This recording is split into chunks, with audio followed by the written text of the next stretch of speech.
Salut tout le monde, je vous retrouve pour une nouvelle vidéo où je vais vous dire les 10 choses que j'avais prévu de faire juste avant de partir à la maternité. Bon, petit spoiler alerte, ça ne s'est pas du tout passé comme prévu puisque j'ai été déclenchée un jour où je ne pensais pas du tout accoucher. Et cette liste de 10 choses, eh bien elle est à faire à la maison avant de partir. Donc bien sûr vous pouvez l'adapter à votre situation en fonction de si vous avez perdu les os ou pas, en fonction si le travail se met en route tout doucement ou s'il est très fort d'un coup. Mais moi, à l'époque, je m'étais imaginé, et je ne sais pas pourquoi j'imaginais ça la nuit, mais je m'imaginais que le travail allait commencer tout doucement, qu'au début j'allais avoir des petites douleurs et que ça allait s'intensifier progressivement, que ça allait se rapprocher également. Et du coup, je m'étais préparé cette petite liste de choses que je voulais absolument faire avant de partir de chez moi. Donc la première chose que je m'étais dit qu'il fallait que je fasse, c'est de faire ce que ma sage-femme m'avait recommandé,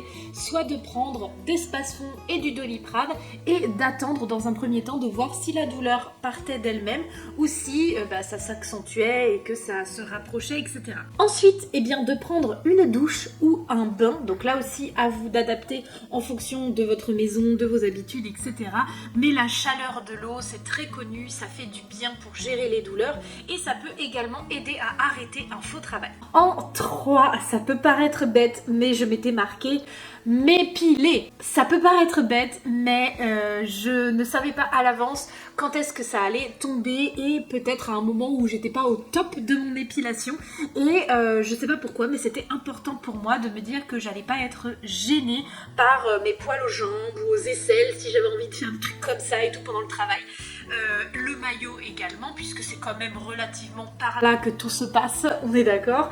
Donc voilà, je voulais profiter de ma douche en fait pour me raser et être moins gênée du coup par ma pilosité pour la suite du travail. Et quelque chose que j'ai pas précisé, mais c'est qu'en plus de mon épilation, je voulais me laver les cheveux pour ne pas être embêtée ensuite pendant le travail et les premiers jours à la maternité. Et du coup, le point numéro 4, c'est si tout ça, les médicaments, la douche, le temps de prendre le temps de me raser, etc., ça n'avait pas suffi à faire disparaître la douleur et que ça s'était même accentué, et bien commencer à compter mes contractions, du moins les noter, vérifier à peu près tous les combien de temps elles étaient. Et pour ça, je vous recommande l'application Contraction, tout simplement, que j'ai recommandé à toutes mes amies. Je crois que tous mes amis l'ont utilisé.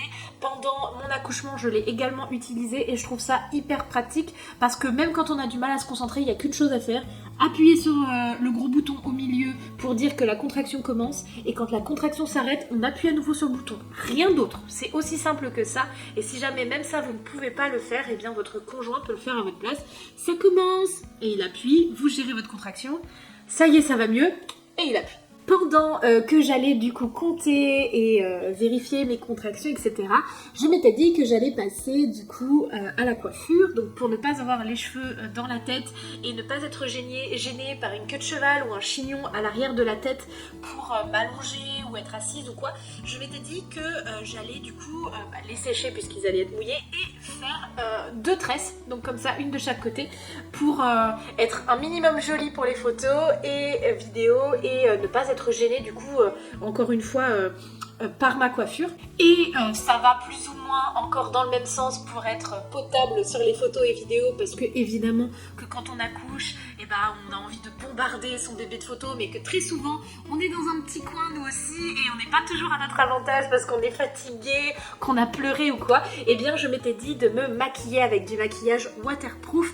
sachant que moi je me maquille très peu en fait, je maquille uniquement mes cils avec du mascara, donc je m'étais acheté un mascara waterproof exprès pour cet événement et il faut pas oublier par contre quand on n'a pas l'habitude d'acheter le petit démaquillant qui va avec. On arrive au point numéro 7 et pour moi c'était celui de compléter la valise. Donc évidemment que votre valise de maternité vous la commencez généralement avant l'accouchement, on va pas se mettre oh tiens j'ai une contraction alors quel pyjama je prends.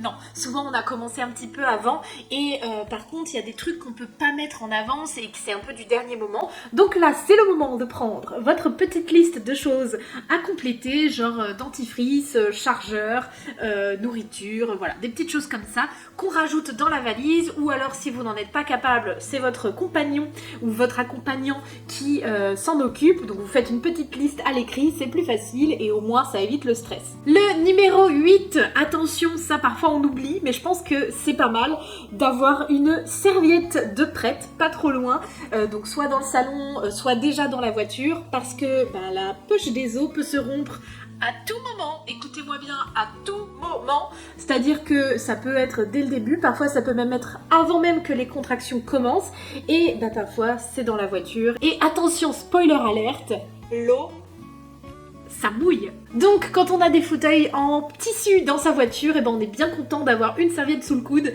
pour arriver à la rescousse. Et puis quand c'est le moment de partir, évidemment que le point numéro 9, c'est de mettre son sac d'accouchement et sa valise de maternité dans la voiture. Ne les oubliez pas, ça peut là aussi créer un petit peu de stress. Et enfin, la plupart des maternités vous demandent de les appeler avant de venir.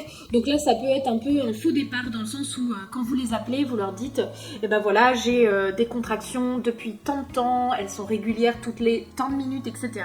Et ils vous disent non, mais venez pas tout de suite, là on est débordé, vous êtes encore au début du travail et vous êtes déjà au taquet et en fait, c'est pas le moment. Donc plutôt que d'y aller un peu, pas pour rien, mais d'y aller et de devoir rentrer chez vous par la suite en fonction du temps de route que vous avez, c'est pas toujours évident, il vaut mieux les appeler avant, mais ça je vous laisse vous renseigner auprès de votre maternité si c'est nécessaire ou pas. Pareil pour la poche des os, il y a des maternités qui vous demandent de venir directement après la fissure ou la rupture de la poche des os et d'autres maternités qui vous disent d'attendre jusqu'à 12 heures parfois, vous avez le temps, mais donc tout ça, ça dépend de vos maternités. Ok, et je pouvais pas quand même terminer cette vidéo sans vous donner un petit bonus que je m'étais vraiment noté tout en bas de ma feuille, c'est de prendre une toute dernière photo avant de partir de chez vous.